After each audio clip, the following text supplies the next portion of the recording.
WrestleBread Podcast, bringing you the latest news, recaps, and analysis of AEW and WWE. Get the unique perspective from a wrestling fan of over 25 years. Here's your host, Jaydee. What's going on, guys? This is Jaydee here, and this is episode 103 of the WrestleBread Podcast. So, it has been a very interesting week in wrestling. A lot of moments that didn't make any sense. I'm looking at AEW, and I'm also looking at WWE because of Raw. Raw didn't make any sense, and there were some things that even happened with NXT that didn't make any sense either. So going into a little bit of current events, like I've been saying, I've been watching WandaVision, and I did see the finale. No spoilers, but it was a very good episode. Can't wait if there's a season 2. I know that they're coming up with another series, which is Falcon and the Winter Soldier, which I'm going to be checking out as well. What I've been doing is I slowly started to rewatch the Marvel movies in order with my son, because I realized that a lot of movies had came out when he was younger, because he was born in like 2009. So a lot of the Marvel movies from the earlier years, he didn't really watch. So me and him going through the Marvel movies in chronological order, I should say. And and just go through that journey so that he can understand a little more of what's going on in WandaVision. Some other news, I'm sure everybody knows I'm a Cowboys fan. Dak Prescott got signed to a very big deal, one of the best deals in NFL history, a lot of people are saying. His signing bonus is the highest in history, and ironically, he will be paid more than Patrick Mahomes for the first 4 years of his contract. So I would like to know who his agent is. Maybe his agent could hook me up, try to give me a raise or a bonus or something like that. I'm sure. I wonder if his agent is Paul Heyman or something, because that type of deal that he was able to get for his client, it's amazing how he was able to do that. So getting into some news and some rumors, and just to let everyone know, I am recording this episode for YouTube. I'm going to try to post it on YouTube. If you don't see it, you know that there's technical issues. If you do see it, that means everything went right. But getting into some news and some rumors. So there is, per Fightful Select, John Laurinaitis is back as head of talent relations. There is some wrestlers backstage who is a little worried that he may bring back his past approach of prioritizing diva-style performers over the in-ring skills. And as someone who have watched WWE for a very, very long time, that whole diva-style performers really, not really make my blood boil, but it was very annoying because I wasn't entertained by the women in the ring, because it was always about the woman who looks like she could be in Playboy. Speaking of which, the Hall of Fame for 2021 is slowly being announced, and the first person who has been announced on the bump was actually Molly Holly. And I am a fan of Molly Holly. I respect her so much because she was one of those rare women back in the Attitude Era who actually really wrestled. And I liked her because she didn't really fit in too much into that supermodel look that they had going on. She was wrestling around the time of Trish Stratus and Lita as well, but she really didn't she wasn't the whole supermodel or anything like that. And she was really able to throw down the ring. She did hold the hardcore championship for a little bit. If everyone sees on social media, there's a video of her with the title, and she's running backstage and she gets hit by a door. You know how the door is split into two. She got hit by one of the top portion of a door, and I think it was Christian who did it, and he pinned her for the hardcore championship. So knowing that she is being inducted is just bittersweet. Some more news. As we all saw, I should say, on the latest episode of Raw, there was this very bad promo that was done by Shane McMahon. Come to find out, and this is also by Fightful Select as well, is that Shane McMahon's promo was actually scripted, so it was actually done purposely. And his taking forever to get to the point was part of WWE's plan to ensure that Shane McMahon is less likable. So Shane McMahon is supposed to be the heel in this matchup between him and Braun Strowman. The thing is that nobody really cares about either or. They already kind of made Braun Strowman come off a bit dumb by trying to be inside the Raw chamber when he admitted that he used to be a Universal Champion and not the WWE Champion.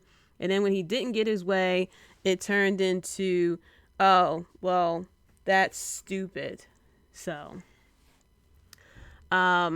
another piece of news that popped up as well.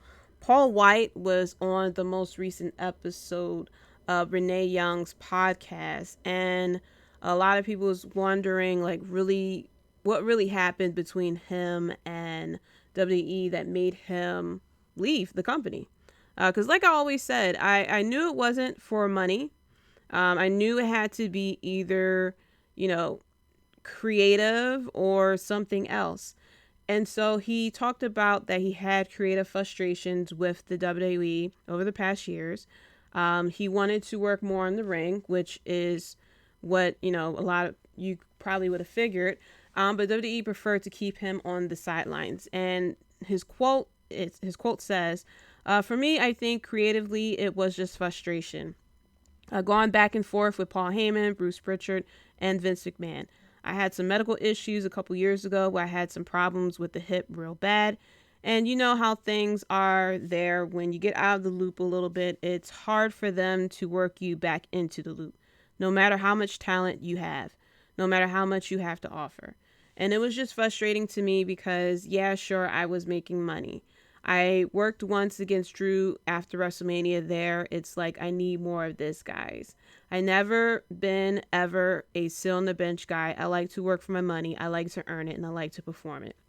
And then he talked about a story a few years ago where someone in talent relations department insulted him straight to his face. And he said, I got the speech 5 years ago. That's a pretty bad speech.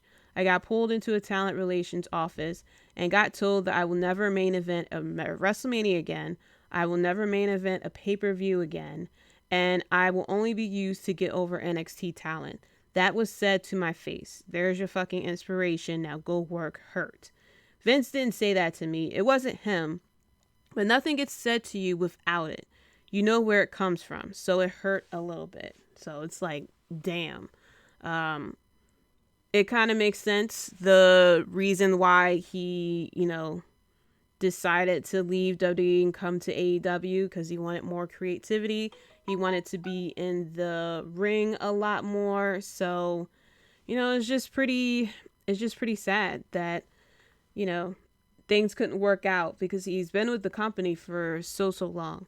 And like I had said, AEW has the task of separating him from his Big Show persona, which is what we have seen for the past 22 years.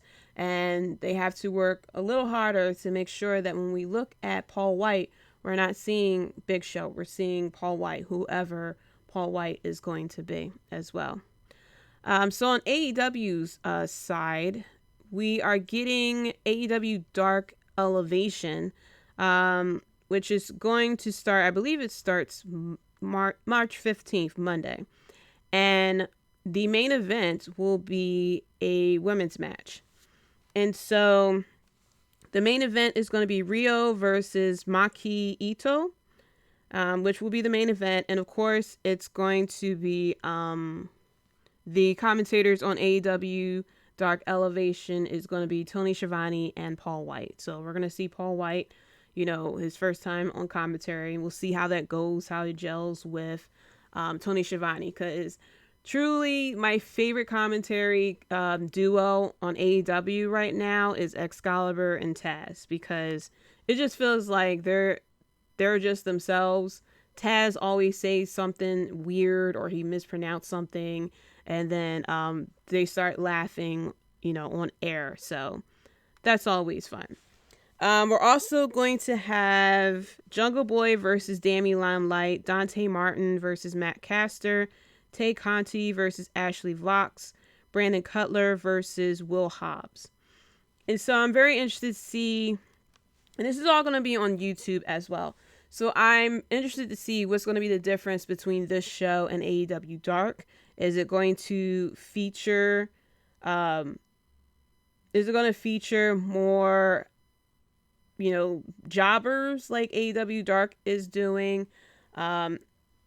So it's supposed to kick off at 7 p.m. Eastern, which is, of course, smart because you're not running against Raw, because that'll be very dumb of them to try to go against the first hour of Raw, where a lot of people will be watching Raw versus AEW Elevation. So speaking of AEW, let's get into AEW Revolution, the pay-per-view that ended with a bang. More like a pew pew. I mean, not even a pew pew, it was more like a fizz. Overall, I feel like this pay-per-view was okay. My thing is, one thing that I feel like Tony Khan needs to learn is that silence is golden. AEW, and I said this many times before, AEW will not be able to get away with as much as WWE, because with WWE, we've been paying $10 for these pay-per-view events. And so I know for me, if I'm paying $10 for something, I expect, if I get $10 worth of entertainment, then, that's what I paid for. So with AEW, though, AEW doesn't have the luxury of us paying $10. They're asking us to pay $40, $50 every 3 months or so for these pay-per-view events. And so if I'm going to be paying top dollar, I mean, I don't, but if I'm paying top dollar, I expect top dollar type of pay-per-view. I want to walk away from that pay-per-view satisfied, because you're asking, like I said, you're asking people to pay $40, $50. That's not cheap, especially now that WWE Network is going to NBC Peacock. So now we're going to be paying, I think it's $5-$6 for, the WWE Network. And for that $5 or $6, we get the pay-per-view events. We can watch, if you want to live in the Attitude Era, you can go check out all the Raws and SmackDowns from the Attitude Era or the Ruthless Aggression. You can watch ECW stuff. You can watch WCW stuff. You can watch old time wrestling shows as well. You can watch documentaries. It's a lot you can do with the $6 to $10. And so AEW is not able to get away with a lot. And they can't really end the show with we'll tune in on Wednesday to see what happens. Well, no, I want to get somewhat of a finish right now, unless it's like a really good finish that makes complete sense. I want a finish. And the thing is that when you hype up a signing, especially in the internet world, people are going to hype it up. So when Paul White mentioned that there's this huge signing and it's not who you think it is, fans are going to say, okay, it's not who I think it is. It's totally CM Punk. And then people started throwing out bigger names. I was saying Brock Lesnar. People were saying CM Punk, Kurt Angle, Bret Hart, stuff like that, Ric Flair. And so now that and then not only did everybody, start hyping up on what Paul White said, then Tony Khan comes out on, I think it was Busted Radio, and say, oh yeah, he's one of my all-time favorites. He's very committed. He's going to have some great matches. It's just really hyping up the signing even more. So people are like, oh my gosh, CM Punk, it's this person, it's that person. And I had the feeling that it may have been Christian. I said it was either Christian, Brock Lesnar. I forgot the third person I said. I may have said it would have been Paul White until Tony Khan said what he said. And so now there's this big, anticipation for this signing. And truthfully, to be completely honest, they used it to get people to pay $50. You may say, no, they didn't, but they totally did. You don't sit there and announce that there's going to be this huge signing at your pay-per-view that costs $40, $50. And then the owner of the company comes out and say, oh yeah, he's my all my time favorites, and really hype up this signing just because. No, you did this so people can pay $40, $50 for this pay-per-view. And so I felt bad for the people who paid for it, especially people who, really thought it was CM Punk. Because there are people out there that no matter what you tell them, they were sitting there like, yo, it's going to be CM Punk. Oh my gosh, can you imagine if it was CM Punk or if it's Brock Lesnar or Kurt Angle or whatever? And so you entice these people to pay $40, $50 and to get what we got. So getting into what happened before I get into that, starting off with the pre-show, we had Rio and Thunder Rosa versus Britt Baker and Rebel.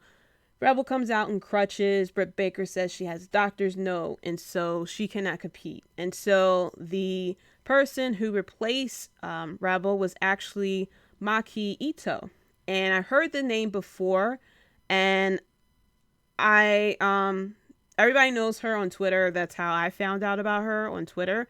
And people were telling me people were comparing her to Stone Cold and stuff like that. So I kind of had a bit of an expectation of how she would come across in the ring. Now I missed her entrance because I wasn't really watching the pre-show that much.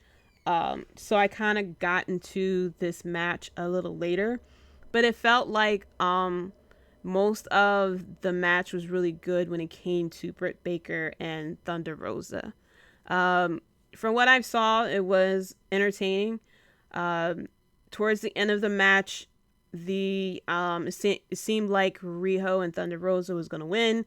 I think Rebel hit Thunder Rosa with the crutch, and then Britt Baker was able to get the pin.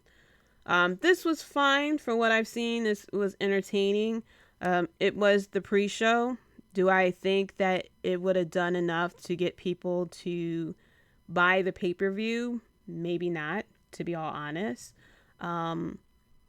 AEW, like I said, really needs to work on the women's division, and this goes into what I'll be talking about a little later about what happened at AEW Dynamite as well.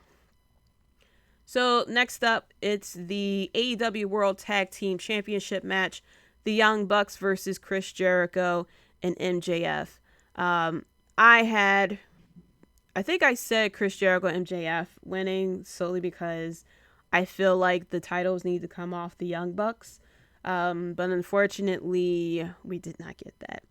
There was this part where MJF kept saying "suck it" a lot, and he was really getting into it with the "suck it" part. There was also it was a lot of back and forth. The Young Bucks showing how upset that they were that their papa got, slammed into the truck, which, like I said, still confuses me how on the Go Home show with AEW Dynamite that they were so upset what happened to their dad. They were in the ring with MJF and Jericho, and they did nothing but cut a promo. Not attack them, straight out. I still don't understand why we didn't do that. The Young Bucks can put on a pretty good show. Jericho was pretty good as well. And MJF was pretty good as well. It wasn't as exciting as some of the other matches that the Young Bucks had, when they defended their titles. But overall, this was a pretty good start to the pay-per-view. Afterwards, there was an interview that I forgot who did the interview. I don't know if it was Alex Marvez or not, but MJF kind of hinted that there was going to be a change in the Inner Circle. He mentioned how there's like a change is going to come, or we need to make some changes or something like that. So we kind of felt that there's something was going to happen as far as with the Inner Circle. So next up we had the Casino Tag Team Royale. And I like the concept of the Tag Team Royale, that, you know, if one competitor gets eliminated, this team is still in it. So it kind of still gives you hope if one person is eliminated. Like if one member of the tag team sucks, the other person don't have to suffer for it. So starting off, we had, and I forgot to write down the order of the teams, but I kind of got something here. We had, let me see. I don't have the list, but I know it was QT Marshall and Dustin Rhodes. We had the Gunn Club. We had the Hybrid. What else we had? We had 3 teams for the Dark Order, which, my goodness, the fact that they didn't win, I thought the Dark Order would win. I actually picked the Private Party for this one, but they got eliminated pretty early, so that was a bit surprising. We had Jungle Express. We had Death Triangle. We also had SCU. We had it was Bear Country as well. The Bear Country was pretty dominant in this match, and I actually like Bear Country.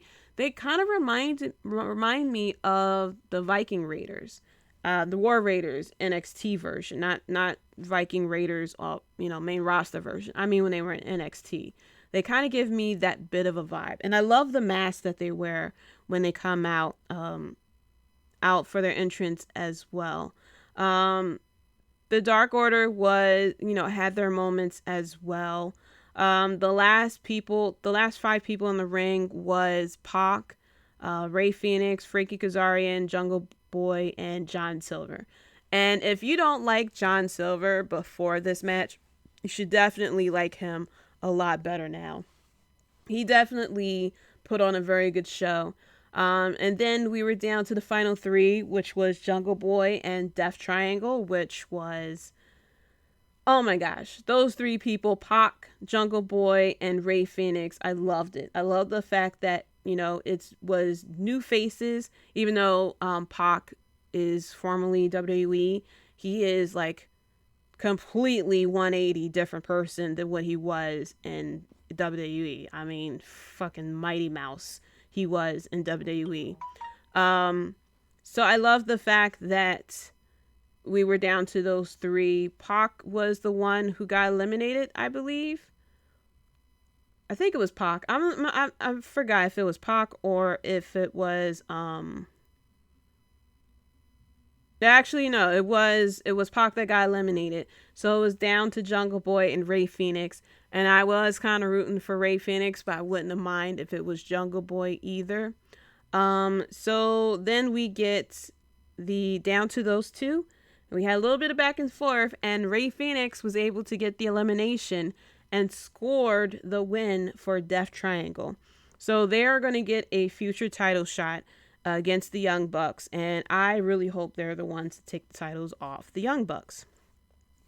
So after that, we had Miro and Kip Sabian versus Orange Cassidy and Chuck Taylor. To be quite honest, I felt as though this match was one of the matches that didn't really need to be on the pay-per-view. Oh, actually, I'm skipping a match. AEW Women's Championship, Hikaru Shida versus Ryo Mizunami. So I felt as though this match went a little too long. It felt like at a certain point that the match kind of slowed down a little bit, if that makes sense. I was impressed by Ryo, but there was these like parts where she was doing this dancing, and it was very early in the match where Shida really shouldn't be like out of it, but Shida was just kind of like chilling in the corner, just chilling, where Ryo was where she was just like dancing around and stuff like that. And the commentators tried to explain it away, which, like, I guess kudos to them, but it really didn't do anything for the match. And Shida really shouldn't be, that out of it for her to be chilling in the corner for that long. But as the match went on, the match got a lot better. I just felt as though we really didn't need a lot that happened in the beginning. A lot of hard strikes. There was a part in the match, the sequence, where they were striking each other while they were like holding hands and stuff. Which the fans weren't really that much into, if I remember correctly. Normally when you get down to, the striking back and forth and the wrestlers getting very tired, normally the fans will like get into it and, they'll start clapping and stuff like that for, show like, yeah, you guys are really doing it.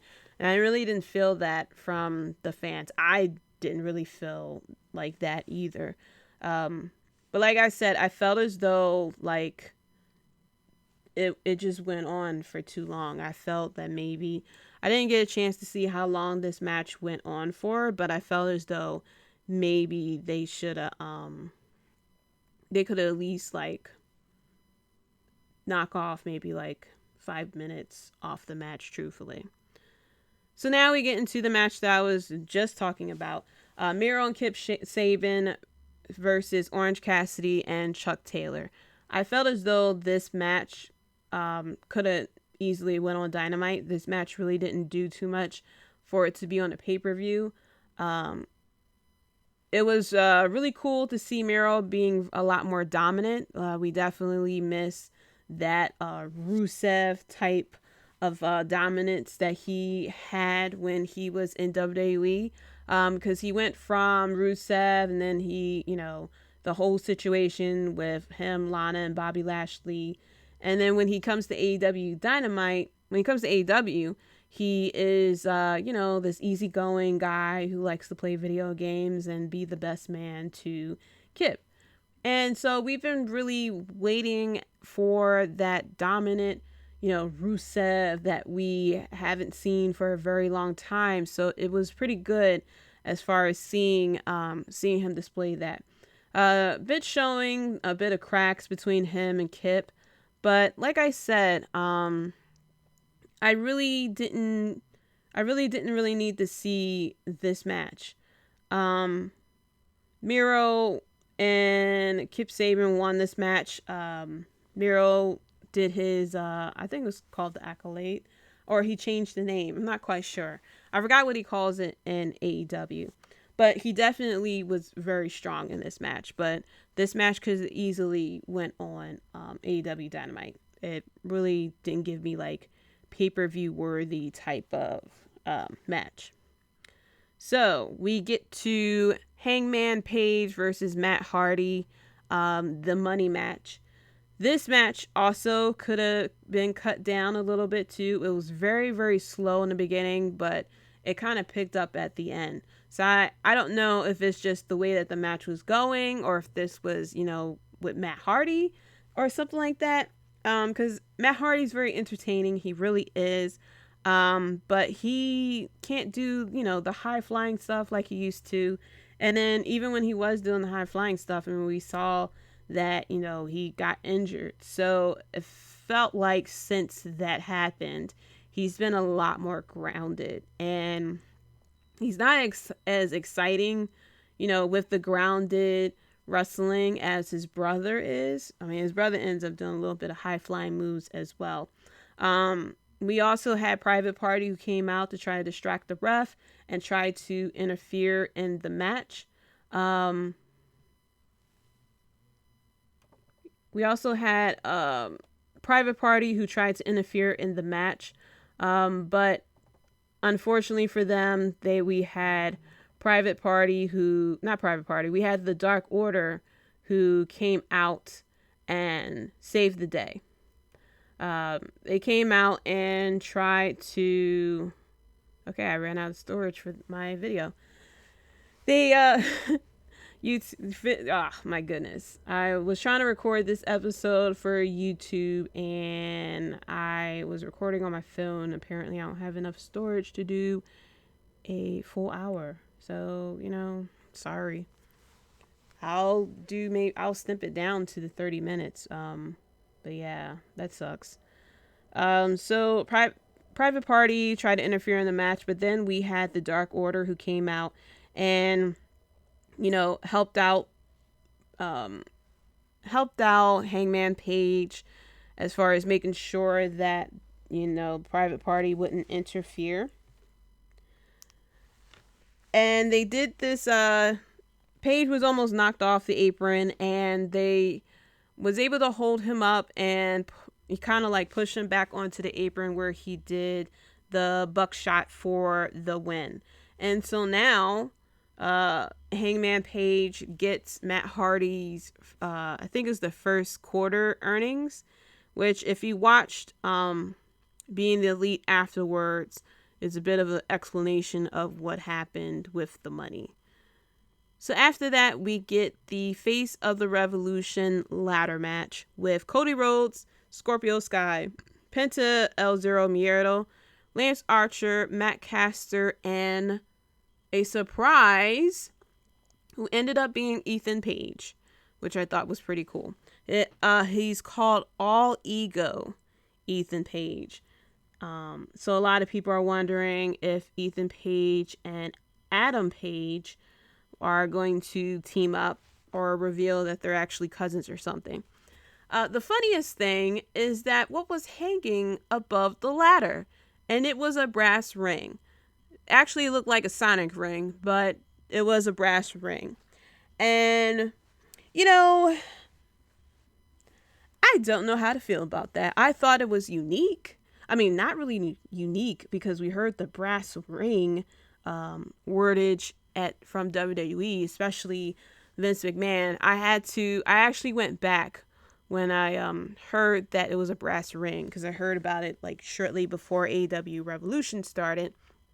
That was a brass ring, and I went back and I watched the Stone Cold Broken Skulls interview with Vince McMahon where he mentioned grabbing the brass ring. So I thought it was pretty funny that, Vince McMahon always talk about how people need to grab the brass ring, and here's AEW with the brass ring literally hanging above the ring. My thing is, if you're going to have this whole thing with the brass ring, hopefully you will actually, whoever has the brass ring will actually win a match, because whoever wins this match is going to get a title shot against Darby Allin. And I'm like, well, if whoever grabs the brass ring better win, because why would you even do that? Why would you even have this whole shebang with the brass ring and stuff like that? And they grab the brass ring, and then next thing you know, they don't even win the match because, plot armor or whatever it is you would like to call it.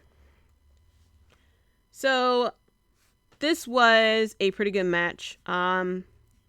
I would say one of my favorites of the night, not match of the night, because there is another match that came about that became my match of the night. But this was a very good match. Of course, Lance Archer showing us that he is, dominant in the ring. Cody Rhodes being Cody Rhodes, he actually had his shoulder injured, and he was being looked at by the doctors, and they were telling him to leave out.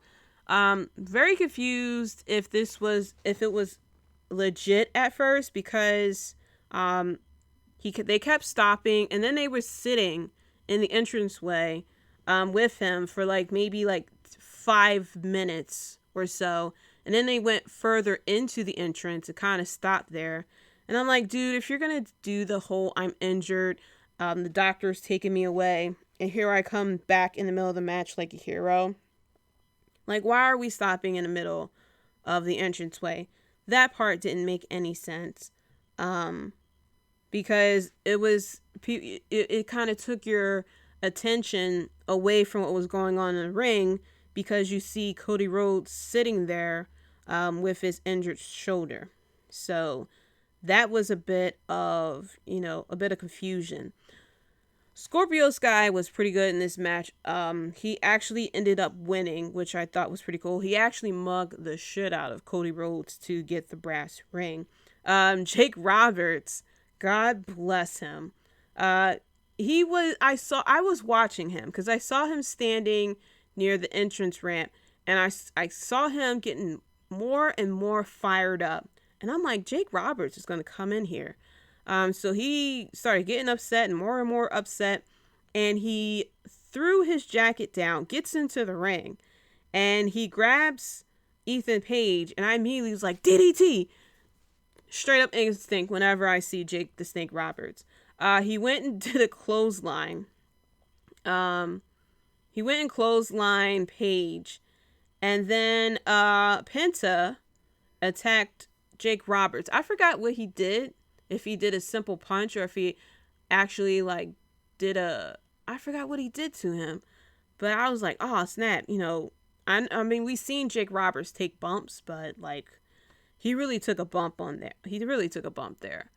But yeah, like I said, Scorpio Sky ended up winning the match, mugged the hell out of Cody Rhodes in order to grab that brass ring, and I'm very happy with that. I'm fine with Scorpio Sky winning, and I'm hoping that they'll do that. I was hoping that they would do something with this grabbing the brass ring. Because what's the point of doing all this shit with the brass ring and then the person fucking loses? That makes no sense. And then here we go. The moment that everyone has been waiting for, was it this one? Was it here? I don't know if it was here before the championship match. But anyway, this is the moment that everyone has been waiting for. The signing that, was going to be huge. This person with Hall of Fame worthy talent who is going to be a huge asset to AEW, who is one of the all-time favorites of Tony Khan, and he's very committed, and he's going to put out good matches. And so there was a countdown. I'm sure there were people at the edge of their seat and everything. And then we see the words, outwork everyone. And then the name pops up, Christian Cage. And I was like, oh. And I actually recorded my reaction, but it wasn't really that exciting because I was like, oh. And I was like, see, I said that it was going to be him, and I'm happy for Christian because Christian was always the bridesmaid and never the bride. And I'm interested to see how he's going to be in AEW. And I'm interested to see what type of feuds they're going to put him in. But Christian Cage is not the type of person that you would use to really hype up to get people to pay $50 for. I like Christian. But Christian is not worthy of people paying $50 for a pay-per-view to have him come out, not even say anything. He comes out with the contract in hand. He signs the contract, and then he shows off his shirt that says outwork everyone. And so, sorry. My cat is trying to eat something that she's not supposed to, and I had to throw something at her. And she's about to do something again. Okay. I have some garland that I use to decorate a table, and for some reason she's such a weirdo. She has all the cat food in the world, but yet she wants to eat weird stuff, and so she jumped on my entry table to try to eat it, and I had to throw a book in her direction because she wouldn't move unless I threw something at her. And now she's staring at me like I, offended that I even threw something in her direction. Don't call PETA on me or whatever. There's no animal cruelty or any abuse or anything like that. Threw the book at the floor so she can jump down and get away. She tends to be a little smart ass sometimes though, so. But let me get back to my point. I like Christian, but he wasn't the type of person that you should really hype up over. Like I said at the top of this podcast, silence is golden. Can you imagine how different everyone's reaction would be if no one said anything? Nothing. No one said anything. And then Christian just comes out with the contract, sign, and then show off his shirt. Twitter would have blew up. Everyone would have been so happy because there was no expectation of Christian showing up. You could have kept it, a secret or anything like that, everything like that. You didn't even need Paul White to even say anything. You could have said, Paul White could have simply said, to watch AEW Evolution. Excuse me. He could have simply said for everyone to watch AEW Evolution. But no, we had to hype up a signing to get people to pay $50. Don't even say anything. People would have been so happy to see Christian Cage sign to AEW without it being hyped up and people thinking it's Brock Lesnar and CM Punk and Kurt Angle and all these other people. The reaction would have been 20 times better if nothing was said and then Christian just shows up. I would have had a different outlook on AEW Revolution if Christian had just showed up. Everyone would have went crazy. And so sometimes it's best to do the silence is golden. Because look how everyone reacted with Jon Moxley.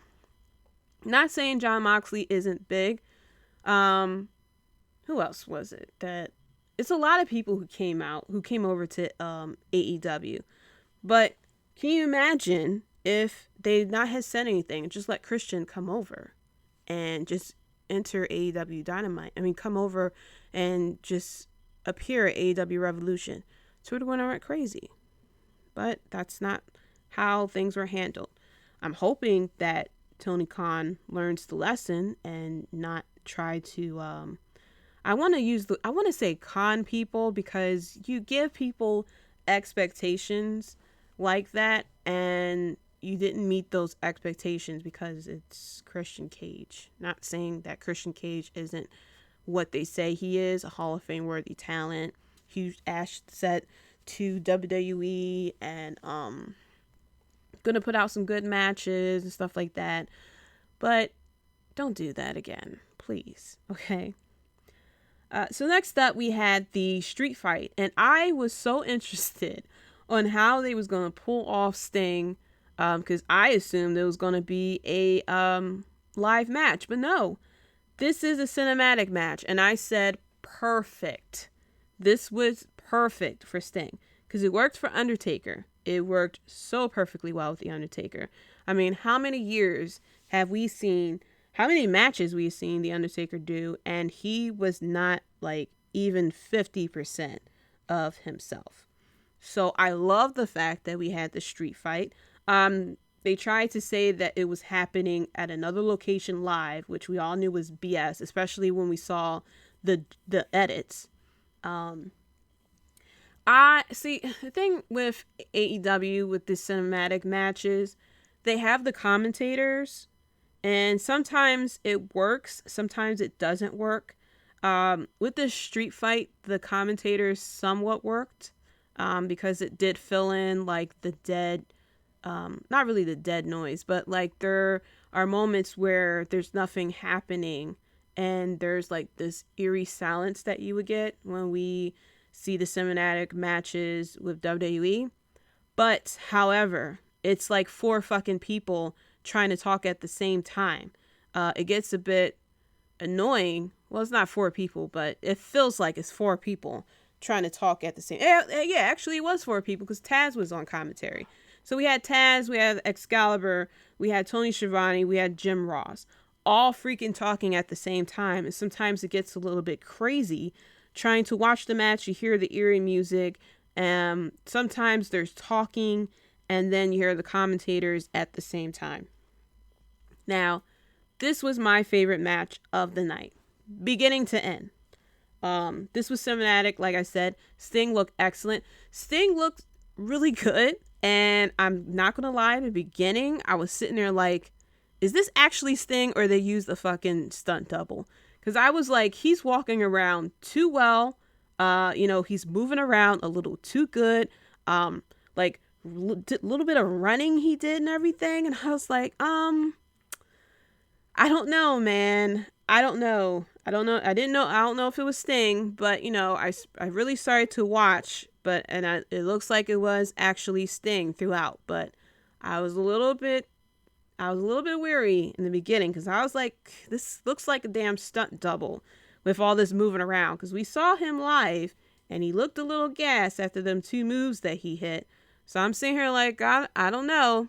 He's moving around a little too fast for him to be, 61. Not saying that you're not supposed to move fast when you're 61. I'm sure there are 60-year-olds who can move pretty fast, but that 60-year-old man, I don't know. I am very interested to know how long it took for them to film this street fight. Let's see if Tony Khan will flap his gums about that one. I highly doubt it. But the entrance to this, we had Brian Cage and Ricky Starks coming in a very nice car, first off. And then we had Darby Allin, who was riding his skateboard, and Sting was riding a pickup truck. They meet up. Darby Allin grabbed the back of the pickup truck, and this really cool shot. I really like this shot. You see Darby Allin rides his skateboard, and it was all in one shot. And you see Sting get out of the truck, and Sting's like walking. I was like, yo, that's really cool, right? That's a really cool shot right there. And then it came in with like 20 people who was wearing the face paint. And I noticed for the first time, I think this is the first time that Darby Allin wore a full face of the face paint. Normally he has half the face. And at AEW Revolution, he wore the full, his face was full of the paint. So I believe that was the first time he did that. I don't know if that was because, he was with Sting, that they kind of decided to kind of mix the face paint up a little bit, but they walked in with like a squad of 20 people with the face paint, which I was like, oh, okay, that's pretty cool, but I don't know why they were there. I mean, they didn't even do much. They kind of ran off after a while, which really didn't help Darby Allin or Sting at all. There was a ring inside this warehouse. I really liked the look. It was very dark. It was very gritty. It kind of felt like, not exactly a street fight. This was like a warehouse fight. There wasn't a lot of weapons that was being used like we would normally see in the street fights. That involves a ring. But this was pretty good. Starks was cracking me up because Sting had his bat and Starks was sitting there and was like, you're nothing without the bat. He definitely gave me like Michael Jackson bat vibes. You ain't nothing. You ain't nothing, man. You ain't nothing without that bat. And then Sting, with all his arm power, was like, okay, and throws the bat to like the second level of the warehouse where we know, we're never going to see that bat again because it landed in a very convenient place. So then, Sting and Ricky Starks are fighting each other off. And then we had Cage and Darby Allin. Cage, first of all, carrying Darby Allin. He had Darby Allin up for a suplex and was walking up the steps with him, And then a little bit later on, the match kind of flipped because I believe Sting took Starks down, and so he went after Cage, and Cage started attacking Sting as well. And then we had Powerhouse Hobbs, who came in. He came in wearing a very bright orange mask. I don't know why, because it's not like, it's a street fight, which means there's no disqualification, so he could have easily walked in there It's not like he was hiding from the 20 people with the Sting face paint because they ran off. And then on top of that, you're trying to be discreet by wearing a mask, but you're wearing the brightest orange mask ever. And Powerhouse Hobbs isn't really, doesn't have the skin color to really make orange blend in. I mean, he's not orange. And so him wearing that orange mask, the orange mask like really pops because it's so bright. So I don't get it. You know, maybe no one told him how street fights work. Because, you know, street fight wrestling 101, you don't need to wear a mask because there's no disqualification. You can just walk up in there in your regular gear and Timbs and start going to town. And then we also had Taz's son, who also ran in as well. Very, very, not really interesting, but a very unique spot. They had Darby Allin. So they had him with the arms and the legs, and he was swinging him back and forth like he was a child. And they swinged him through a window that was propped up against the wall. So then they went downstairs to go after Sting. It was the four of them. And then Darby Allin, you know, recovered, crawled somewhere and found the bat that was thrown up to that second level of the warehouse. He threw Sting the bat. Sting, of course, was now suddenly able to take out all four men. Brian Cage was laying on like this wooden platform, and then Darby Allin jumps out of the window and does an elbow drop onto Brian Cage, and they pretty much died. You don't see them for the rest of the match. Sting and Starks went back and forth, and then Sting hit the Scorpion Death Drop for the win. Like I said, this was my favorite match. I would say this match is up there with The Undertaker as far as cinematic matches go, my favorites. Because this was a really good match. It, of course, hid the fact that, you know, Sting is in his 60s and cannot move around so well. But this was pretty good. It was a little fun, especially with Ricky Starks with his MJ moment. And then we get to the main event. The AEW World Championship, the exploding barbed wire death match that nobody really asked for, but we got anyway. And throughout the whole match, the commentators reminded us that after 30 minutes, the ring was going to explode. Now, I've seen exploding barbed wire death matches way before AEW came about, so I knew, you know, the type of craziness that can come from it.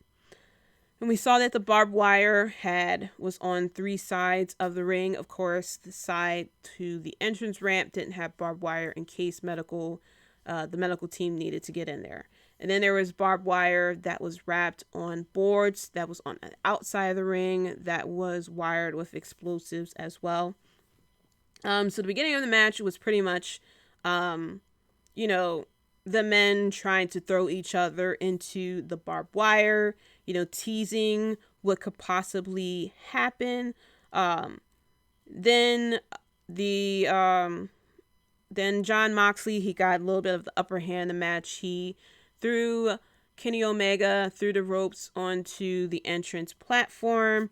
And there was a trash can that had some weapons in there. Jon Moxley threw those into the ring.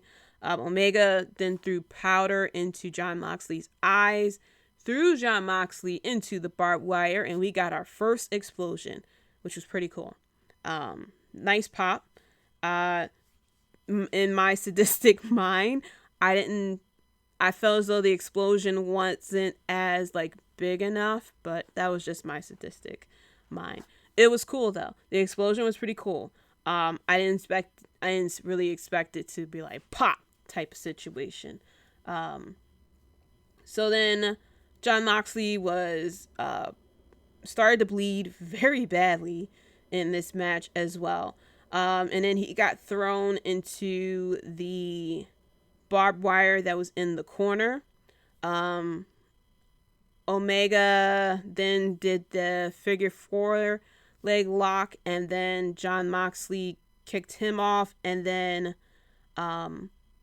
Omega went face first into the ropes. And I think this was the part, I don't know if this was the part or not, where Kenny Omega started screaming for water for his eyes, because he was like face first into that shit. Then Omega went into the barbed wire again. And there was a barbed wire covered chair that was used as well. So they went to the outside, and they did I think it was the paradigm. I think he did the paradigm shift or something like that. I forgot exactly what the move was, but they both landed on the board with the barbed wire, and Moxley got tangled up pretty bad with that one. Kenny Omega then hit the one-winged angel, and Jon Moxley very smartly broke the pin by putting his foot on the ropes, and that caused an explosion there. And I think that was the explosion that Kenny Omega started screaming for water. And then we had the Good Brothers, who eventually showed up. Kenny Omega, Don Callis was on commentary during this match, and Kenny Omega had a barbed wire bat that he hit Jon Moxley with, and it was actually an exploding barbed wire match, so that kind of got Jon Moxley. And so then Omega hit the one-winged angel for the victory. They decided to beat down Jon Moxley. They put handcuffs on his back. And then we heard the alarm, and I think at that point it was 1 minute. And so Don Kyle's like, we gotta get out of here. We gotta get out of here. So they grab Kenny Omega. He leaves out of the ring. Then the count, it started counting down. I think it got to 30 seconds. The commentators were going crazy. It's gonna explode. It's gonna explode. And then we had Eddie Kingston, who comes out. God bless him. And he's trying to, get people to help him get Jon Moxley out. He gets into the ring, tries to shake Jon Moxley awake. Jon Moxley is knocked out, and he's trying to get help and everything. And he covers up, we're down to 10 seconds. And everybody's freaking out. You're at the edge of the seat because you're being told 20,000 times that the ring is going to explode at the end of this countdown. And Eddie Kingston covers up Jon Moxley because the time ran out. And he was like, oh my gosh. And then we see a little fizz, some pops, a little bit of pops. And that was it. And I'm sitting here thinking maybe it's like Looney Tunes or something like that, where you think it's over and then there's this big bang. And there was nothing. And bless Eddie Kingston. Obviously, he was not told that, that was going to happen. Eddie Kingston acted like he went through World War II. He was acting like it was a scene from Saving Private Ryan or something like that. And he was just gone. He died.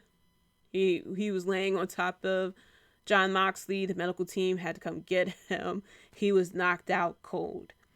And so that was it. That was the end of the death match, and that was the end of the pay-per-view.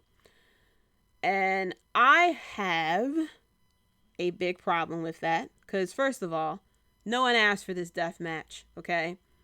And even if because there's a lot of different explanations. And then Tony Khan, then of course, because they have that presser afterwards, he was immediately asked about this finish. And he sat there and said, well, maybe Kenny Omega didn't build it right. And then he went on and actually said that this was purposely done because he didn't want the wrestlers to get injured.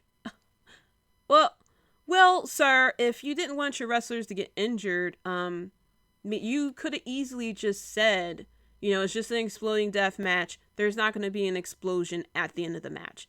You could have easily said that way before this pay-per-view happened, okay? Like I said, no one asked for an exploding barbed wire death match. You guys brought it to the fans, and then you guys were the ones who said that it was going to explode. And then, as we saw on social media, Jon Moxley said, oh, Kenny Omega can't build it for crap. But like I had said, AEW cannot get away with things that WWE does because you're asking for fans to fork up more money for your events. So you cannot give them a fucked finish. You have such a good pay-per-view and you have it end on such a bad note. And it leaves a bad taste in people's mouths. And that's the lasting image that people have. That's why at Royal Rumble, it's very important for whoever wins the Royal Rumble to point at the sign. That's why at WrestleMania, whoever wins, the lasting image is the championship winner with the pyro. People are going to remember the finish. And you want people to walk away from your show or walk away from the TV with a good feeling so that they can tune into your show, on Wednesdays. Unless you're dumbasses like me who tunes in on Wednesdays anyway because, you're a glutton for punishment or something. But you want people to tune in to your show because they're curious what happens next. You don't want people to be pissed off, especially the fact that you're a new show. You're a new company. You're trying to grab fans. You're trying to pull fans who had nothing but WWE to watch and maybe even TNA to watch to tune in to your show and to give your show. How long was this pay? This pay-per-view was like 4 hours.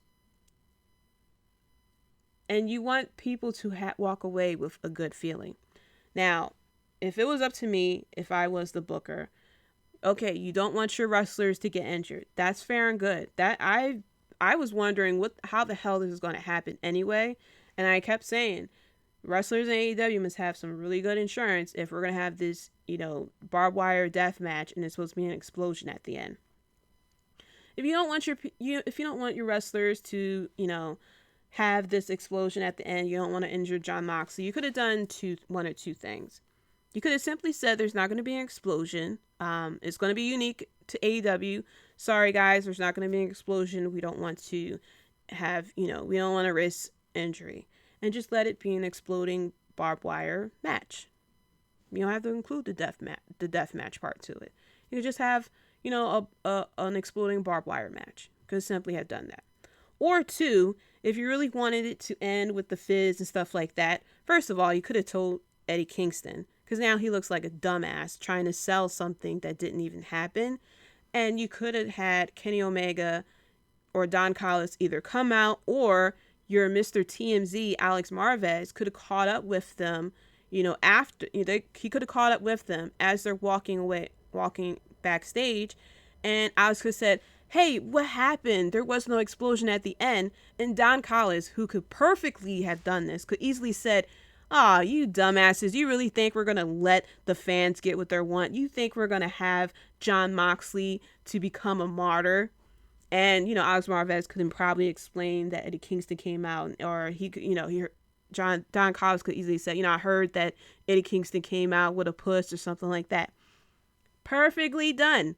I'm sure people would have felt a lot better with that type of ending, because that was a heel ending. Instead of nothing, and then we have to turn into social media to get the answer. And then, getting a pretty good answer, for the first explanation, and then a good explanation, but not really that much necessary. And then you don't even confirm that whether it was purposely done or not. But like I said, they could have easily had a segment backstage. Alex Marvez comes up to Don Callis, Kenny Omega, like he's been doing this whole time, say, hey, there was no big explosion. And then Don Callis could have easily cut a heel promo right there. Could have easily said, you really think we're going to give the fans what they want? This is the greatest champion in the world. They should be happy they had the privilege of seeing the best wrestler in the world wrestle in front of their eyes. And you really thought that we were going to have an explosion and have people feel sorry for Jon Moxley and become a martyr because he'd rather die in the ring? No. We'd rather see him suffer and suffer another loss that he got at the hands of the greatest wrestler in the world. I feel like I sound like CM Punk saying that. But he could have easily had said that. And it probably wouldn't have been that big of an issue to people. But instead, we got that ending there. So, now that we got AEW Revolution, let's get into the week's wrestling and let's get into AEW Dynamite. AEW Dynamite also kind of suffers from things that really shouldn't happen. First off, we started off with Rey Fenix and Matt Jackson. So I thought we would get a tag team match between, Death Triangle and the Young Bucks, but it seems like we're going to toy around with this feud and have one-on-one matches instead. And so when I saw Rey Fenix versus Matt Jackson, I was really hoping that Rey Fenix would win. First of all, like I always say, Rey Fenix is not a human being. But I was really hoping that Rey Fenix would win, which he did. So after that, that's when we got the first explanation of what happened with the ending of the match. And Eddie Kingston, God bless Eddie Kingston. Eddie Kingston is so good at promos, and him and Jon Moxley chemistry during this promo, I kind of was like, okay, I'm not that upset about the ending after Eddie Kingston and Jon Moxley talked about it. And they were talking while they were drinking, stuff like that, just like two buddies just chilling. So Eddie Kingston said that the reason why he passed out when he was laying on top of Jon Moxley, and he said he started to get anxiety, the feeling of something bad that's going to happen. It kind of reminded him back when he was in jail, and he said he kind of passed out from it. He blacked out from the anxiety. Jon Moxley was saying that, Kenny Omega couldn't build the ramp, and then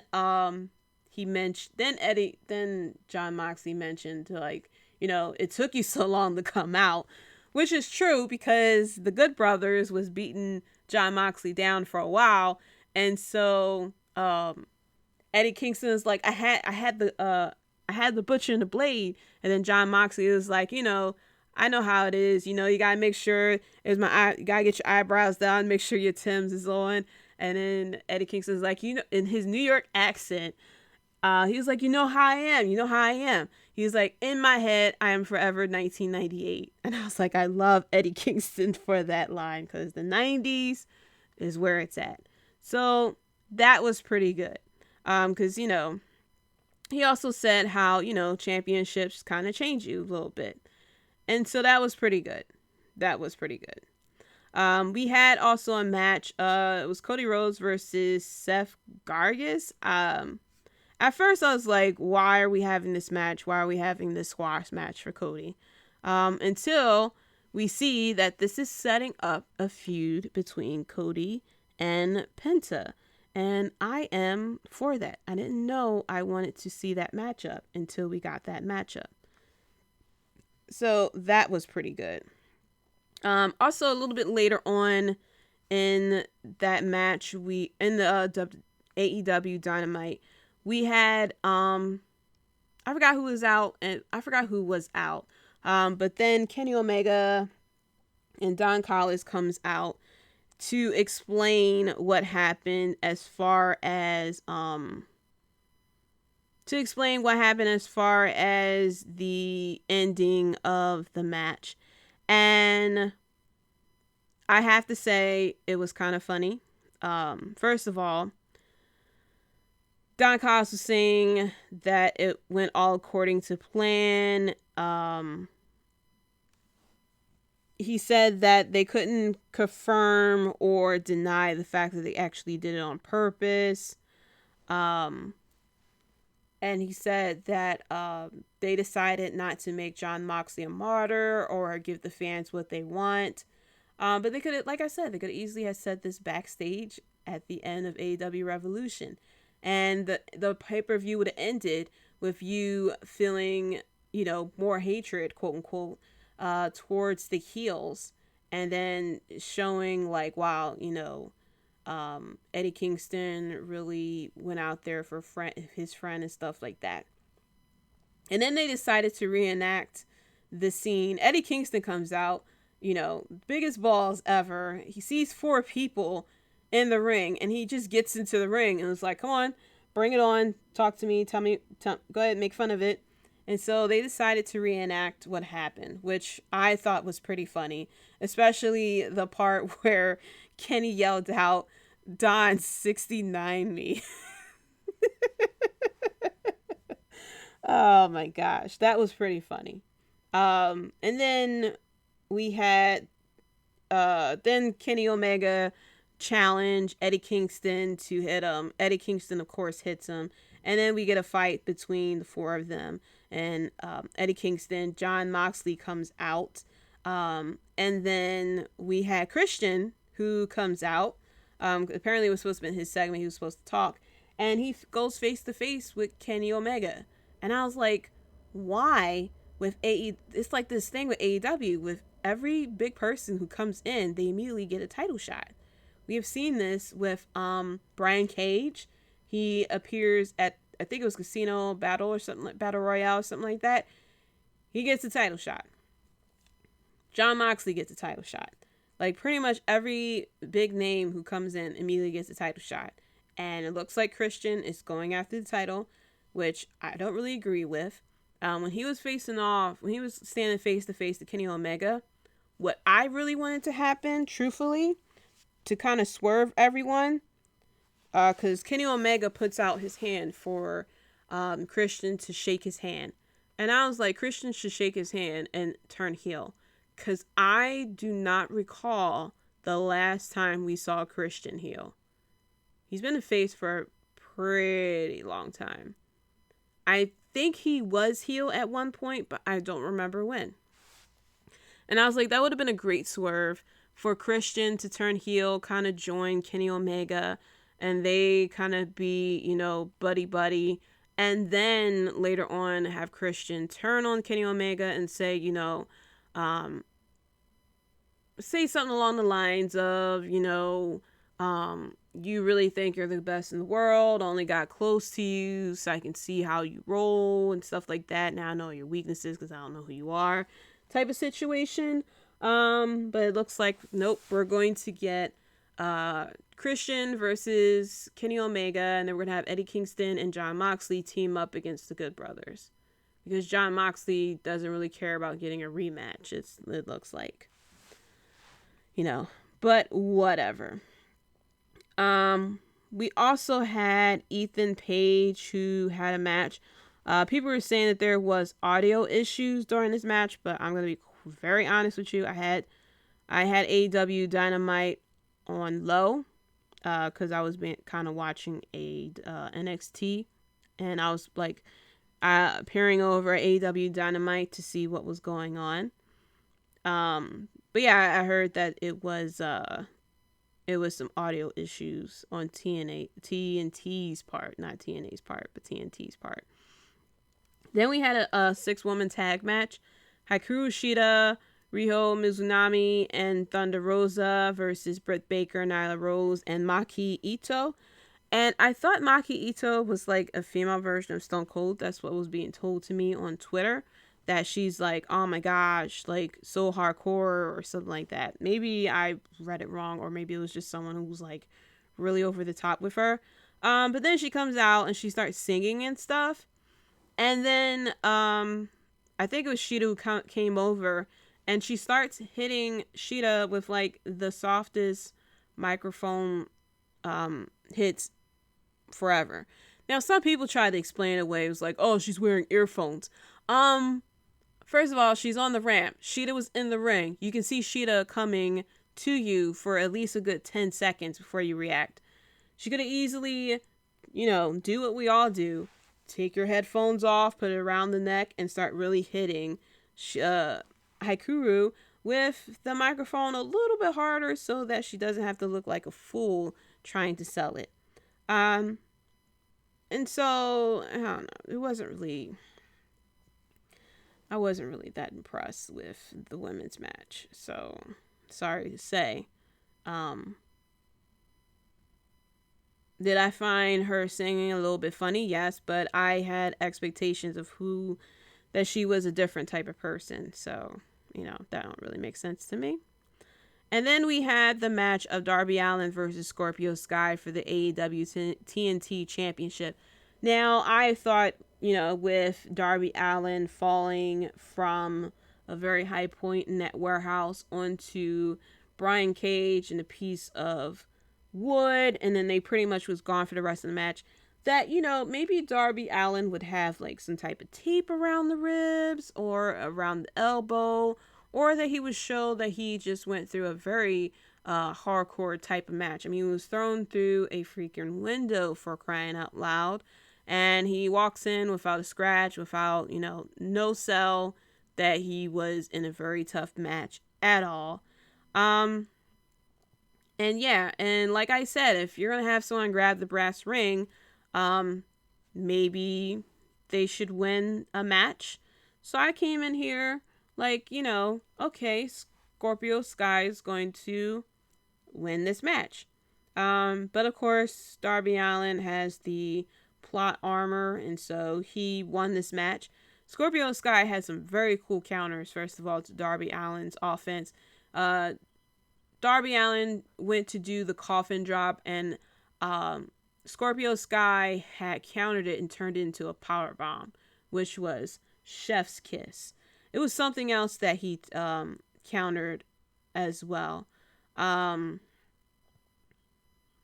so Darby Allin wins with the small package, something that AEW was very famous for back in the day.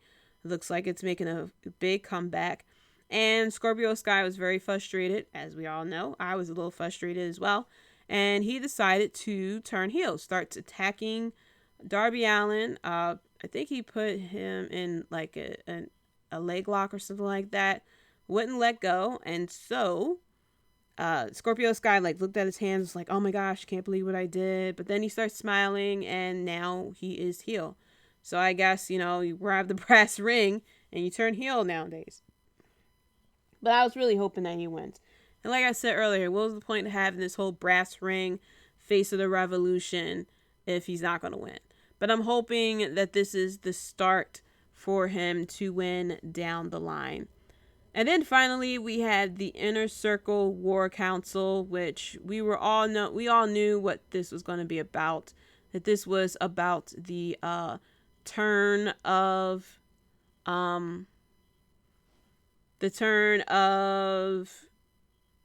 MJF and trying to become the leader of the Inner Circle. And so Sammy Guevara comes out, says he has footage for Chris Jericho to watch, and so you see the footage of MJF telling Santana Ortiz and Jake Hager that he is going to become the new leader of Inner Circle, and he asked for them to join him, and so he says yes. And so now that's when MJF revealed that he is going to be the new face of the Inner Circle. Told Santana Ortiz and Jake Hager to go get him. They slowly start to walk over to Sammy Guevara and Chris Jericho, and then they stopped, and then they turned around to join forces with Chris Jericho, to show that the Inner Circle is still the Inner Circle. And so they look like they was about to beat up MJF. MJF leans up against the corner. Was like, wait. Don't hurt me, and stuff like that. And then he says, that he got someone on his side as well. And then the lights went out for a very, very long time because these people had to get into the ring. And then the lights come back up and we see that it is Shawn Spears, Wardlow, Tully Blanchard, and FTR standing there. And so now MJF has his own crew. So we got MJF's crew versus the Inner Circle. And I'm about to start calling AEW High School because everyone's in a damn clique. Everyone's in a stable. Everyone's in the trios. Everyone's in a damn tag team. It is not that many single stars anymore. I mean, we have Adam Page, who is, kind of teaming up with the Dark Order. We have Matt Hardy, who has his team. We got Taz with his team. We got Death Triangle. We got Butcher and Blade, because we had Eddie Kingston's team. Jon Moxley was the only person who wasn't really that much of a team, but then again, it's Jon Moxley. Jon Moxley is the dude who rather sits by himself in the lunchroom willingly. Yeah, it's like everyone's in a damn team. Everyone's in a tag team. Or they have a manager with them, like Lance Archer and Jake the Snake Roberts. We have the Nightmare family. We have Nyla Rose, who is managed by Vicky Guerrero. We have Britt Baker and Rebel. It's like so much going on. There's not a lot of... AEW loves their factions and their tag teams. I'll tell you that.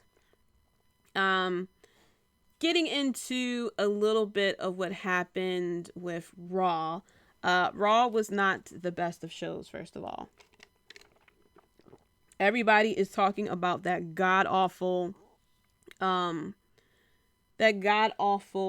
segment with Shane McMahon and Braun Strowman. Do I like to have fun? Yeah.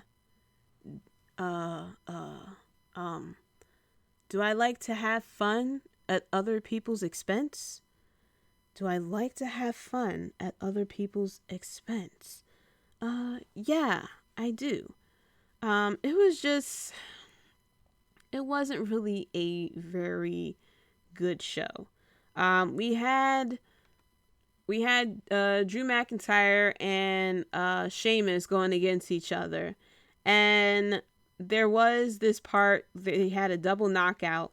Very, very hard hitting match, first of all, but I remember clearly the spot where they put the stairs on their heads and they bop into each other like two toddlers playing in the playground or something.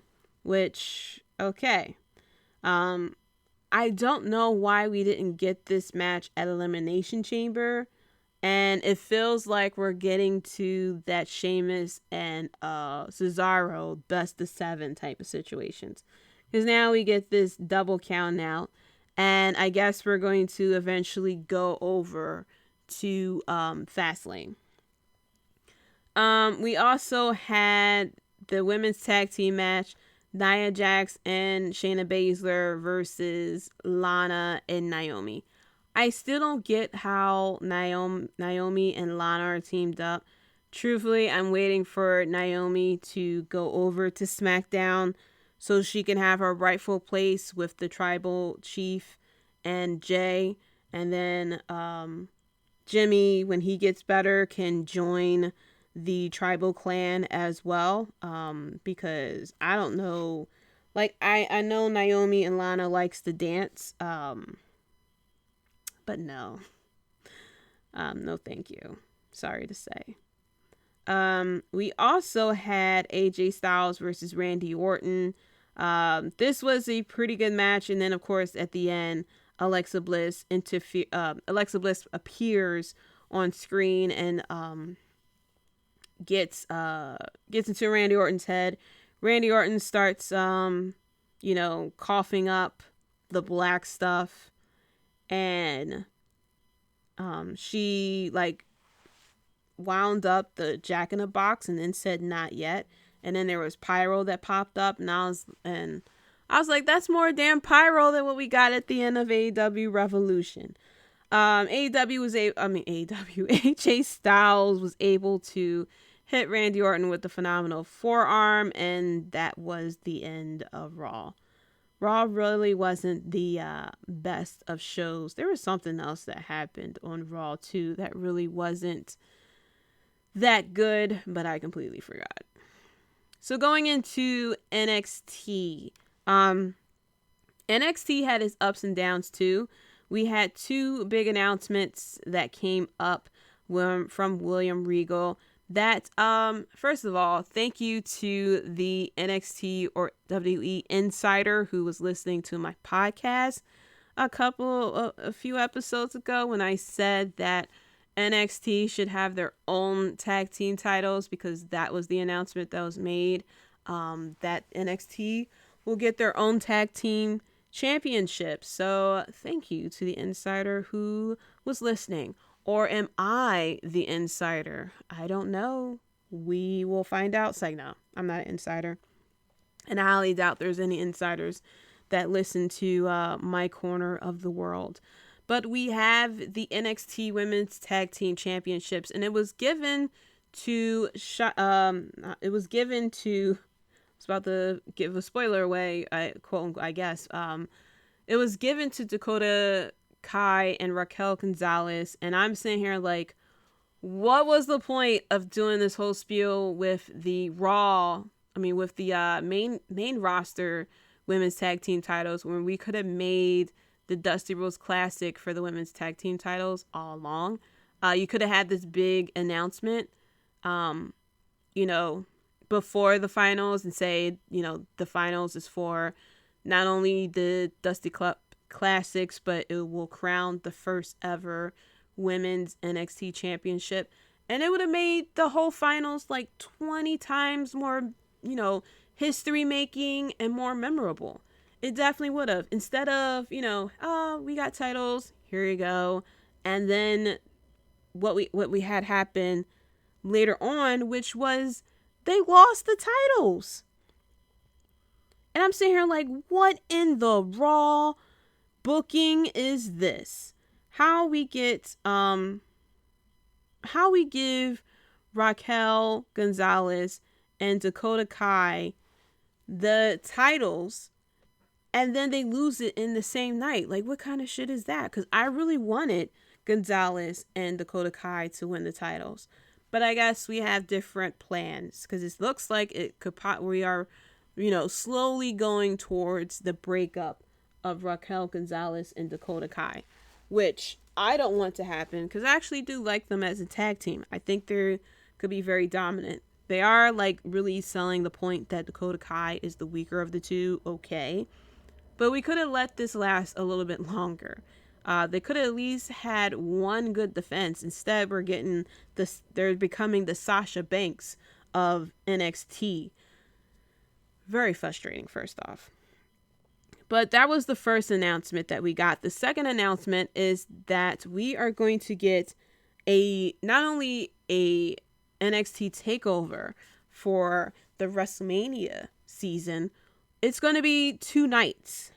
And I am going to pray for all the WWE fans, and especially us podcasters, for the week of freaking WrestleMania. Not only is WrestleMania week, the 2-year anniversary of the podcast and my birthday that week, we are going to get a shit ton of wrestling that week. No one is sleeping the week of WrestleMania. And I'm sitting here thinking that maybe I should have took off the day after WrestleMania. But then I was like, no, it's only 2 nights. I'll just take off Friday, my birthday. And then it'll be just rocking and rolling all weekend. So in case anybody, don't know what's about to happen, let me tell you what's going to happen so that you can prepare, whatever mental routine you have to put yourself through, because you're about to clock in a good amount of time for WWE. So starting off on April the 5th, Monday, it's going to be Raw. Tuesday, WWE has announced they're going to have the Hall of Fame ceremony that day. We're also going to have AEW Dynamite if you're keeping track. Wednesday is going to be NXT and AEW Dynamite. Now, there is a rumor that they're supposed to switch the Tuesdays that week, but that's not what was announced. But as of right now, NXT and AEW Dynamite is going to be on Wednesdays. NXT Wednesday is actually no, they're not switching that week, because April 7th is going to be NXT TakeOver Stand and Deliver. Night 1. Thursday, April 8th, is going to be night 2 of NXT TakeOver Stand and Deliver. Friday, my birthday, April 9th, is going to be SmackDown. Saturday, April 10th, is going to be night 1 of WrestleMania. Sunday, April 11th, is going to be night 2 of WrestleMania.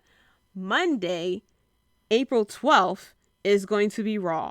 So we are doing a full week of nothing but WWE. And that's not including if you tend to watch AEW or Impact or any other promotion like a lot of us do. Because we're going to have on Monday, April 5th, AEW Evolution. Tuesday, April 6th, AEW Dark and Impact. Wednesday, the 7th, AEW Dynamite. And then I'm not quite sure what the other promotions do that week, but that week is going to be such a cluster of nothing but wrestling.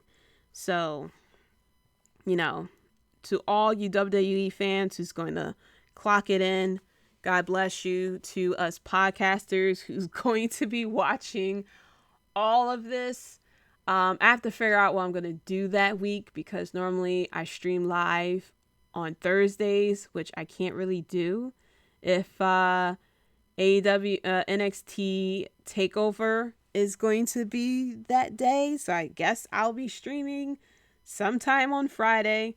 Don't know when, but it looks like it's going to be a birthday stream that week, because my goodness. But for all my podcaster friends out there, let's clock in and, strap on the helmet and the seat belt, because we're going to go for a ride. So we also had the NXT Women's Championship match, Io Shirai versus Toni Storm. This was such a good match. A lot of back and forth. First of all, Toni Storm is really good. I feel like it wasn't exactly her time to win. I like Toni Storm, but I feel like she came back to NXT not that long ago, and I feel like for people who don't really know her or watch NXT UK, I feel like she has to build up a more of a how can I word it? Like, have fans more familiar with her, I guess I should say. And then on top of that, I kind of don't want Io Shirai to drop the title, because I know once she drops the title, then she's going to go up to the main roster where she's going to get killed by creative. She's going to be sitting there dancing around right next to Asuka. But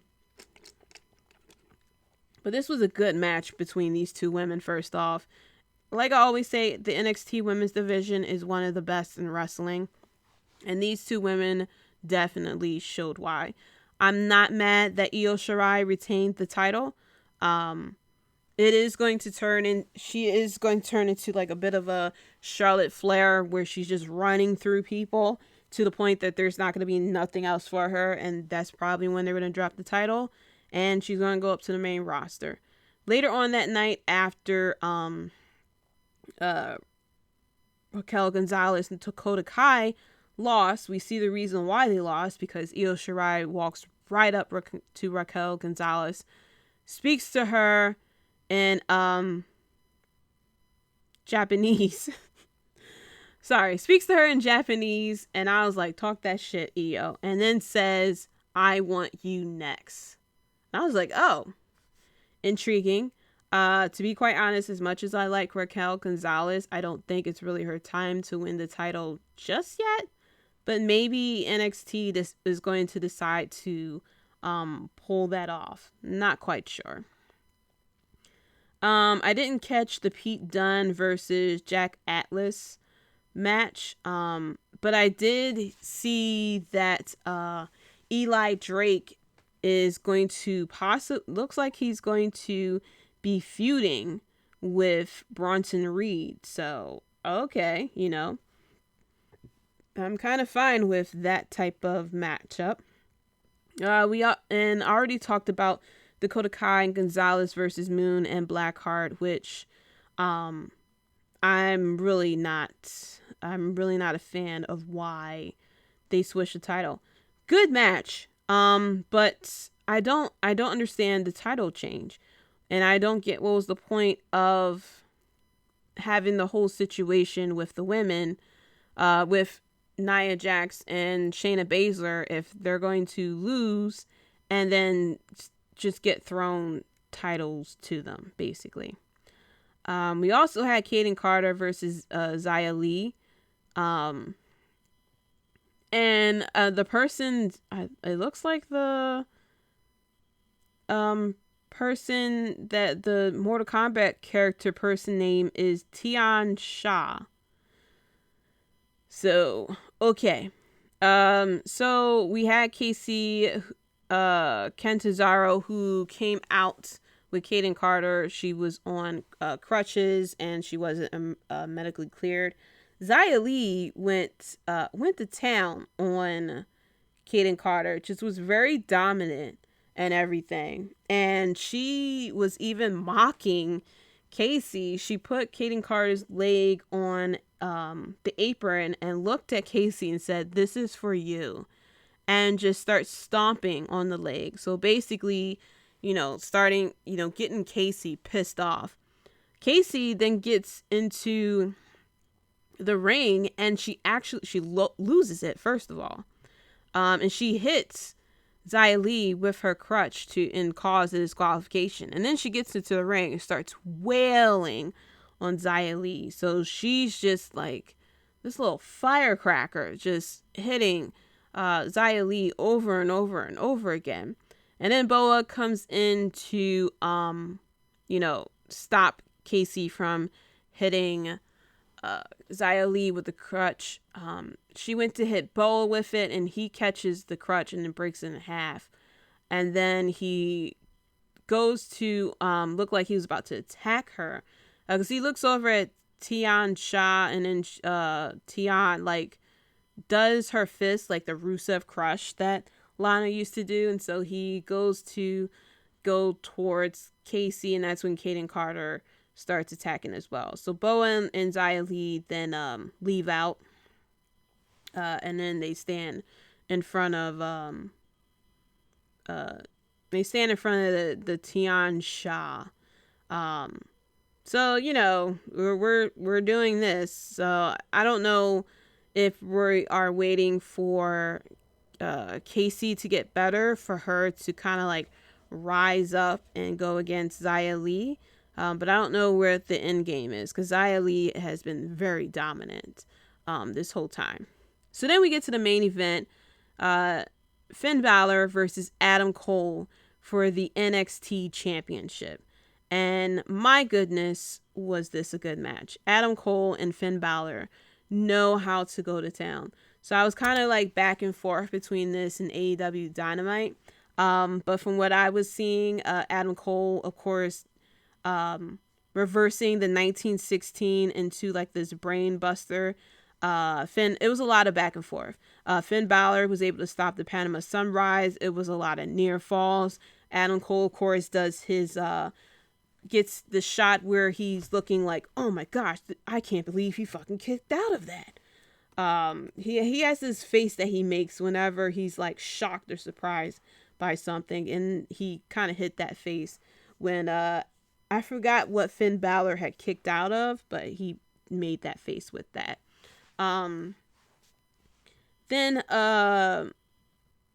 Finn Balor tried to hit the 1916, and then Adam Cole hit the last shot for a near fall. Then he went for the Panama Sunrise again, and I think Finn Balor kicked out of that one, and that's when Adam Cole hit his face, had the shock face. And so then the So then everything spilled out to the outside. Adam Cole was leaned up against the barricade. And then we see this figure in the shadows. And then he appears, and just like Captain America in Marvel's Avengers Endgame, we see Kyle O'Reilly with the beard a little bit longer and everything, with the menacing look on Adam Cole. And Adam Cole looked shocked as all hell. Like, what?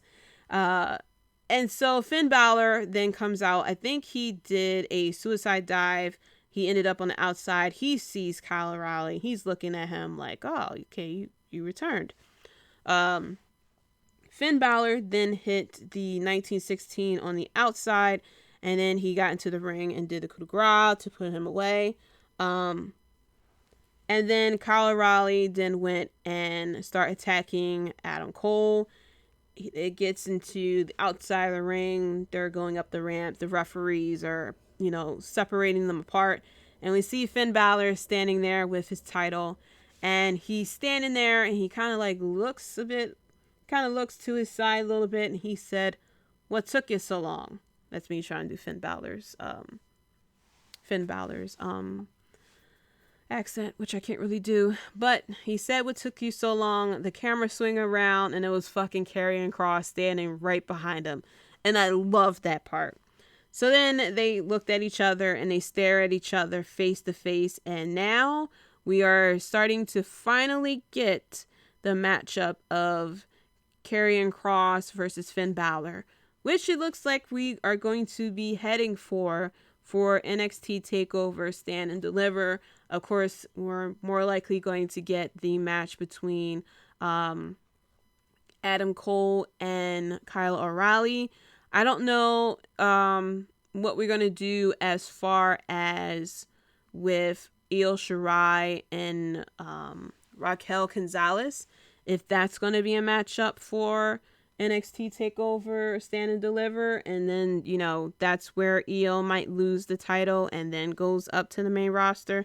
Because we know this WrestleMania is that time of the year where NXT people start disappearing onto the oblivion that is the main roster. But we are starting to shape the NXT TakeOver as well. Getting into SmackDown, we have Apollo Crews, who is suddenly getting calling himself the real African American, and now he has this accent. It's like a reverse Kofi Kingston almost. Now he has this Nigerian accent. He got these two guys in military gear that kind of stands with him.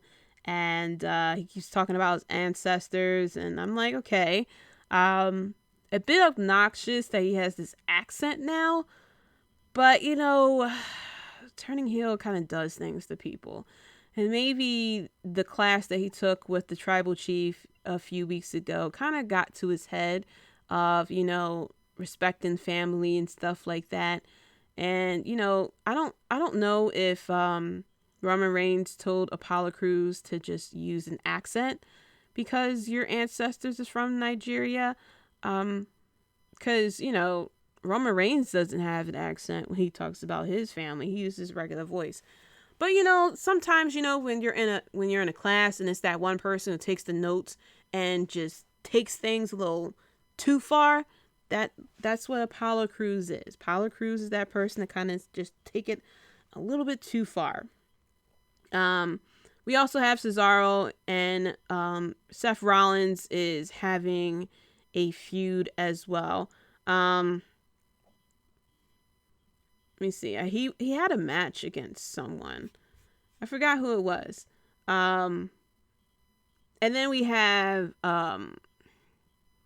Baron Corbin and Sami Zayn. It looks like they're kind of having a match between each other as well. Roman Reigns and Daniel Bryan. I forgot what happened between those two. But we're going to have that coming up as well for SmackDown this coming Friday. I mean, it's we're getting the match of Daniel Bryan and Roman Reigns at Fastlane, which okay. I feel as though Daniel Bryan versus Roman Reigns should be a drawn out feud because it's like the ultimate underdog versus the guy who people disliked for so long, but now he's like the best version that we wanted him to be. And so actually, yeah, it is going to be Daniel Bryan versus Roman Reigns. So I'm really hoping that this isn't like a one-off type of matchup because I feel as though this feud would really work in the long term. But it seems like, especially if they're going to go with Edge to win the title, which I'm kind of hoping that he doesn't. Yeah, that's right, because he had a cage match with Jey Uso, and I had the nice shot of Roman Reigns looking pissed off, looking up, and I said, this is the face I make on Mondays. We had Carmella, who fired Reginald, and then he bumps into Nia Jax and Shayna Baszler, and Nia Jax calls him cute, and I was like, okay. Okay. We also had Cesaro and Murphy. Murphy seemingly trying to team up with Rollins. So we're back to that because, we don't have anything else to do with him. So we had Cesaro and Murphy who went against each other, and Cesaro went and swung Murphy a couple of times as well. Oh yeah, I forgot to mention Apollo Crews now carries a large spear because nothing says Nigerian Prince more than walking around with a large spear. And then the guys that he had walking with him was called the Nigerian Royal Guard. But, I'm just going to see where the hell this plays out. And I'm curious to know when he's going to lose the accent. Probably when he turns face. That's probably how it's going to go. So that's it for the WrestlePad podcast. Thank you so much for listening. Like I said, it's been a very weird week in wrestling with the mess ups from AEW Revolution, and then that awful promo on Raw, NXT with the women's tag team titles, and then AEW Dynamite with that women's 6-woman tag match, the singing forever, and then the microphone slapping, and then explaining away what happened at the end of AEW Revolution instead of just settling it at the pay-per-view itself. So let me give some shout outs. Shout out to Julian Rob Bass from Wrestling Court Podcast and AlternativeMinds.com, Keita and Jay from the Keita and Jay Show, Chris from We Talk Next Podcast, Nando and Larry from Half K Podcast, Devin Hafiz from Clark Street Wrestling, the guys over at Dirty Heels Podcast. Also, shout out to Straight Talk Wrestling Podcast as well. What's coming up for next week? I will be live again here on Thursday, 9 p.m. Eastern. I was a little later today. Something that came up, so I couldn't exactly do it at 9 o'clock. But I will be live next week at 9 o'clock to give my prediction for AEW Fastlane. Because, we are coming up on, not AEW Fastlane, jeez, it's too late at night. It's 11 o'clock right now, and I'm starting to get delusional. For WWE Fastlane, not AEW Fastlane, WWE Fastlane. So I will be giving my predictions the best way I can, because we know how WWE likes to do it. They like to wait till last minute to suddenly try to finish off the pay-per-view match. Very similar to college when you have a paper that's due at midnight and you decide at 11 o'clock to start working on page 1. So I will be giving predictions as best as I can as far as whatever matches is set up at that point. I'm going to try again to film for YouTube. Maybe I'll post a snippet of the video I was trying to record onto Twitter and Instagram and all that stuff. But I was trying to record for YouTube, and I was kind of deciding to post my predictions and reactions on YouTube. So be on the lookout. And, I'll if they add more matches after the episode comes out, I'll record a YouTube video with my full predictions for every single match, and then I'll try to record a YouTube video a little closer to after Fastlane than of a little snippet of my overall review, a little teaser so that you can tune in on Thursday. It'll be my version of hyping up the upcoming signing that is coming to the next episode. A huge asset to the WrestleBread podcast. Hall of Fame worthy type of star. So, make sure you tune in next week for that. That's a lie. It's not Tony Khan, so I'm not going to sit here and lie to you. And, well, not lie to you, but, sit here and blow up something to try to entice you. If you hear next week, thank you very much. So be sure to hop on Twitter. Follow me at Jaydee Talks. That's Jayde Talks. Follow the podcast on Twitter at WrestleBread.